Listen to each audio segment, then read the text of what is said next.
Identifying. Standby one. Let's go. Let's go. You're about to experience the uncensored conversations, stimulating wit, and the thought-provoking wisdom. Bold, raw, and uncut. Right now, on the LanceScurv Show.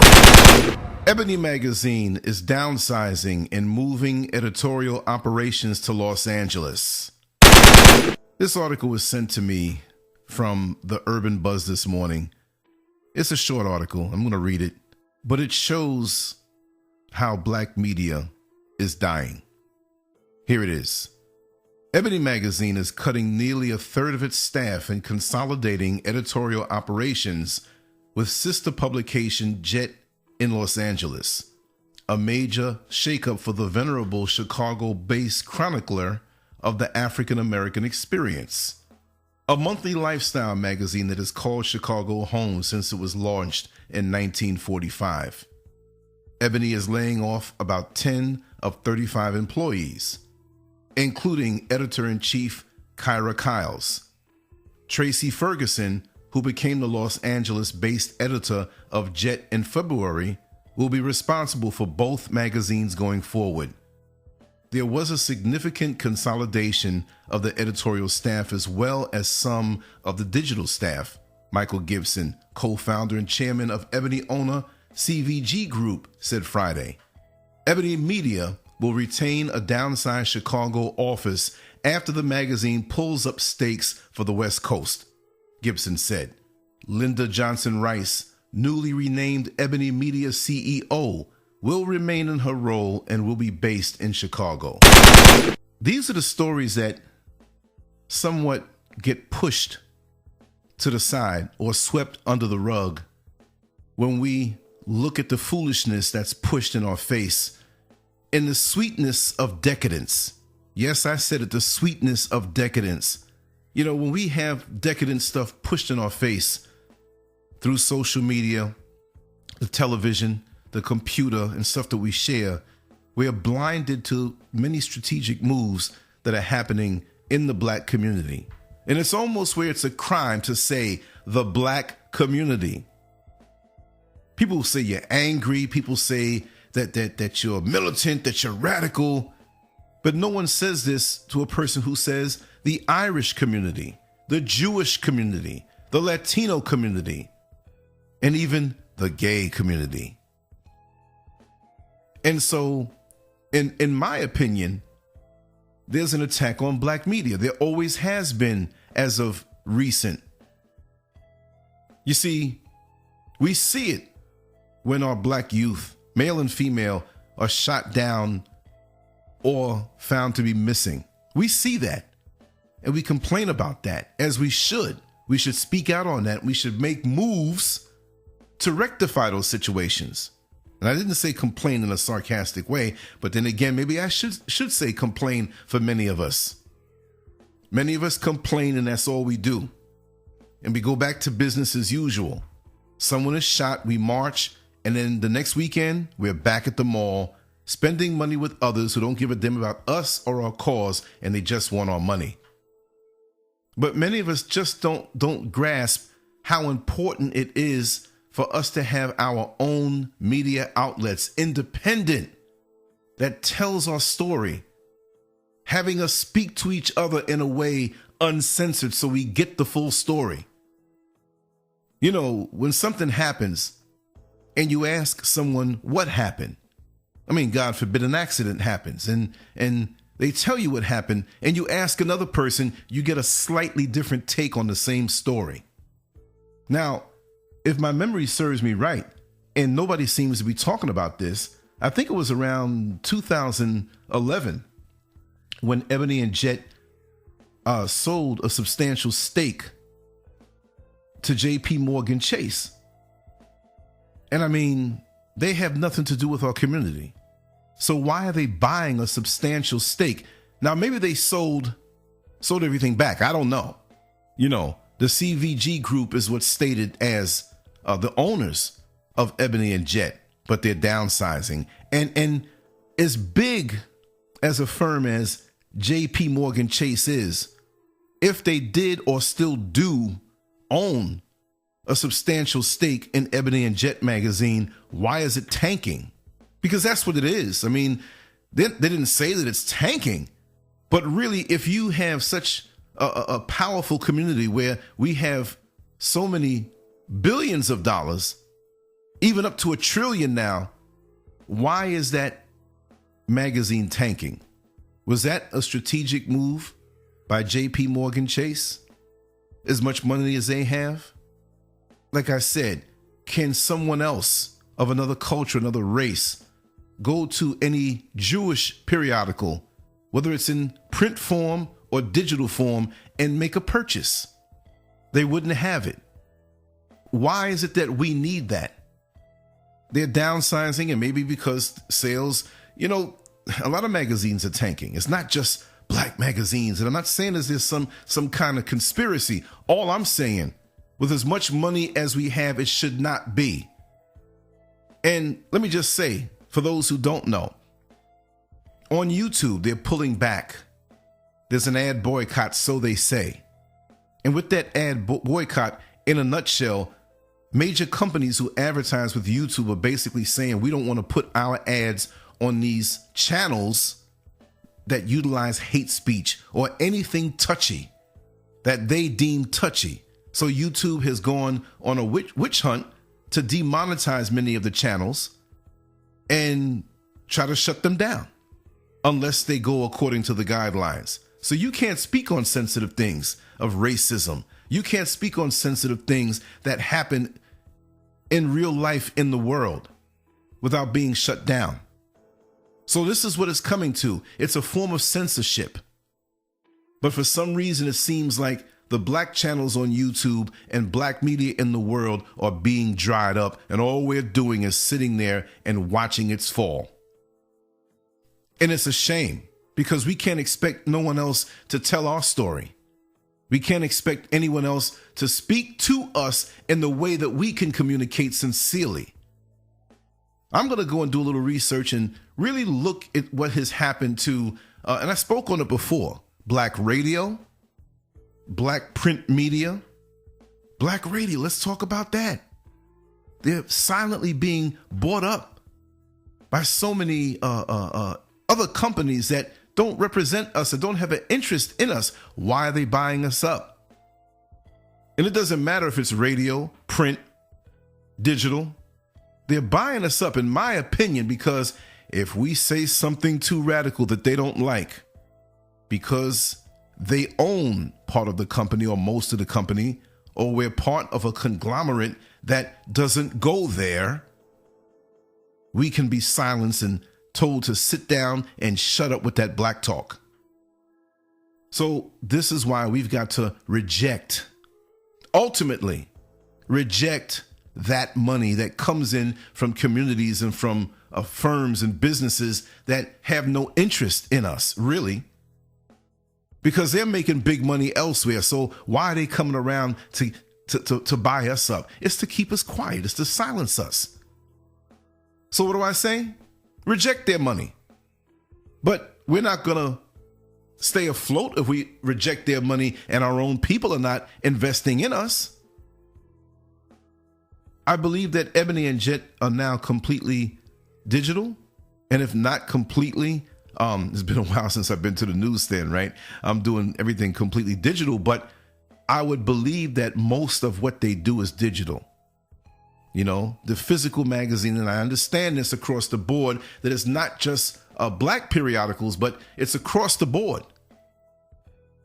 But we're going to feel it more. We spend so much on a weave. Why don't we invest in the magazines and periodicals, even if we don't read them? How many of us from back in the day remember on the coffee table, there was Ebony, there was Jet, there was a Sepia magazine, if you could remember that. You got to be old school to remember that. There were so many other magazines coming up, but they were always there. You went to the barbershops, the beauty parlors. You went to the doctor's office. You would just find them, and we would pass them around. Are you finished with this, man? Oh, go ahead, take it. It's all right. Just like the Sunday paper. You done? Oh, it's the most precious thing when you get it. But when you finish with it, here, you want this? It was more organic. We had a connection with each other. But in this day and age of social media, we get nuggets and snippets of information. We can comment on them, but there's no action behind it. You cut your computer off, you cut your smartphone off, it's all done. When you had a magazine on a coffee table, it stared you in the face and you couldn't help but discuss with your family and friends what was happening in your world. So it's a shame that we don't support our periodicals, magazines, websites, black media completely. Why don't we do this? Why don't we invest? And for those on YouTube who are complaining about the money, YouTube is not black owned, so how could we expect YouTube to support us, especially when they're making a point to go after and call what we do hate speech? Demonetize your channel. I'm going to see how things go for me the next month or so. Like I said, I don't depend on it, right? YouTube is not going to stop my pension that I'm soon to get. YouTube is not going to stop the money moves that I'm doing in my personal life to empower me, where I'm taking the stress off of me. My world is not YouTube.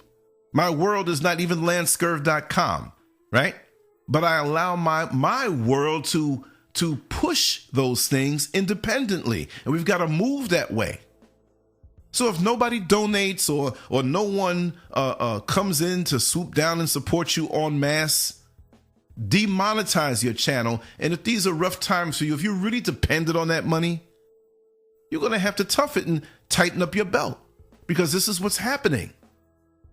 These companies come in and make a purchase and own a substantial amount of our companies, but they don't do anything. They watch it tank, and they're there to control you. But it's almost like in a war where you have another country that's supposed to be neutral selling bombs to one side, and you have all of the bombs, but they also sell to the other side that you're fighting some type of gadgetry to render your communication lines useless. So now you're sitting up here with all of these bombs, but you can't communicate with those who are fighting for you and with you and your allies because your communication lines have been shut down. Well, look at our communication lines. Those voices, those beacons, those icons. Of course, we can speak amongst each other, but after a while, it becomes chatter because it's going nowhere. It's not unified to a point. So yes, they are listening and watching what we talk about as they do everyone else. And that's what the counterintelligence program did. Any black voice on the horizon coming up, gaining momentum and popularity and resonating with the people, they would try to shoot them down in various ways or discredit them before they gained traction with what they had to say. So now, as my brother Dave Wren said in one of our prior shows, that we need a leaderless movement, but we still need communication. So what's the next step? You need to purchase your own website domain name. And if I have to go as far as getting a hosting company that's based out of the United States, I'll do it. And I'll see how things go, because I'm attacked also on my site, LanceScurv.com. Well, if you want to maintain having these ads and getting the revenue from these ads, you have to remove this picture. You have to remove this statement because it is not family friendly. But you see ads on other sites and the things that they go on with and talk about. And you're like, this is definitely a double standard. The next level that I might go to, which this is not crushing me, y'all. I'm rolling along fine. I just woke up a little while ago and had this story sent to me, and I said, let me talk about it for a few minutes. But the next step is going to a foreign country, not going there, but paying to have your websites hosted, not utilizing Google at all, and also using a hosting company that hosts adult porn sites. No, I'm not saying start a porn site, but utilize a company that hosts them where you can put anything on there, and with no Google on there, and with you being able to put anything on there and say anything you want, and it's not in the United States, they can't stop you because anybody anywhere can click on and get to your site. Think of it that way. That's how bad it's going to get. That we're going to have to use a hosting company. And I'm speaking of, and if you don't know what a hosting company is, that's the company that hosts your independent website, right? It's almost like you're renting space on their servers. It's almost like an apartment where you put your furniture inside that apartment and you pay a fee every month, or you can pay it for the whole year. So there are some apartments online called hosting companies that don't want you to have certain types of company coming around, or for you to have certain types of furniture in their apartment, because Google is looking over it. And you have ads at your front door. So if you have these ads on your front door and I'm giving you money towards your rent, you can't live there. That's the bottom line. So get rid of all of it. Really. I mean, these small channels, they make a couple $100 or whatever have you. But are you that hard up for that money? Go work a little extra. Tighten up the belt. If you really a trooper, you're going to have to do it now because the party's over. And I've been online since 2002, and most of those years I didn't make a dime, and it's not hard for me to go back into that. And I want to thank Brother CIA for his continued support. You're a gem. And I'm going to tell you, I don't get many donations at all. I don't even ask for them. I'm not pressuring nobody because I know times are hard out here, and I choose to do this. So it's not like I think I'm all that and I'm this beacon of light and I'm here and I'm going to save the world and what? You got people out here who say that and can't even get their own damn lives together. I'm living life. I'm living a productive life. And if I can influence anybody or inspire or motivate in a positive way, then so be it. But I don't think that I'm that important. I will never get it twisted. I'm a 54-year-old dude down here in Orlando, Florida, driving a bus so I can give Uncle Sam that money that I want to give him. Born and raised in New York City, and I'm on a journey. And I'm loving the journey. And I'm loving the fact that we can hold hands together through this journey, whether I know you face to face or not. You know who I am. I know who you are. And we can always aspire to go up and go higher. But that's because we have direct communication with each other. And we won't be able to move forward as a people. And we cannot move forward as a people if our communication lines are compromised, hijacked, and shut down. Support Black media, Black radio, Black printed media, Black digital media. We have to say this. Other cultures and races don't have to say this, and you don't have to apologize, and it is not hate for us to say this because we're being attacked. We have to protect ourselves, and we have to have the ability to speak to ourselves without any interference from the enemy.